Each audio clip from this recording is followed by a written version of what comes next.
પંચમહાલથી સમાચાર પ્રાપ્ત થઈ રહ્યા છે। ઘોઘંબાની કંપનીમાં ગેસ લીકેજથી દોડધામ મચી ગઈ। રણજીતનગર પાસે આવેલી ગુજરાત ફ્લોરોકેમિકલ ફેક્ટરીમાં ગેસ લીકેજ થયું। બનાવની જાણ થતાં રાજગઢ પોલીસ સહિતની ટીમ સ્થળે પહોંચી। ફેક્ટરીમાંથી તમામ કર્મચારી સહિત લોકોને બહાર કાઢવાની કામગીરી શરૂ કરવામાં આવી છે। હાલ ગેસ લીકેજના કારણે અંદર પ્રવેશી શકવું અશક્ય હોવાની જાણકારી મળી છે।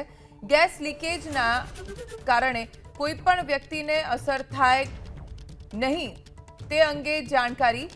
ગેસ લીકેજની ઘટનાને પોલીસ સૂત્રોએ સમર્થન આપ્યું। અમારા સંવાદદાતા હનીફ ભગત પાસેથી વધુ જાણકારી પ્રાપ્ત કરીશું।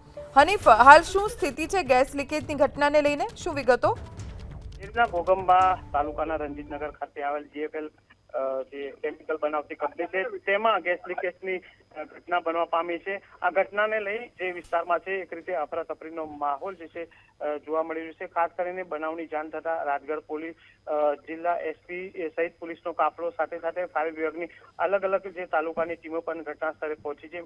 હાલ શું સ્થિતિ છે તેનો તાગ મેળવવા માટેની જે જિલ્લા કલેક્ટર દ્વારા જે છે પ્રયાસો કરવામાં આવે છે। ખાસ કરીને વાત કરવામાં આવે તો જે રીતના હાલ પહેલા જે એક રીતે બ્લાસ્ટ થયા હોવાની જે અફવાઓ ચાલી હતી, પરંતુ તેનું અત્યાર સુધી સમર્થન નથી મળી રહ્યું। કહી શકાય કે આ ઘટનામાં કેટલું નુકસાની છે, કેટલી જાનહાની છે, ચોક્કસ માહિતી હજી મળવા પામી નથી। પરંતુ જે રીતના ગેસ લીકેજની જે ઘટના છે તેને લઈ જે વિસ્તારમાં છે અફરાતફરીનો માહોલ છે અને પ્રશાસન જે છે હાલ સમગ્ર મામલે જે છે રેસ્ક્યુની કામગીરી માટે લાગી છે। જી હનીફ, આભાર જાણકારી આપવા માટે।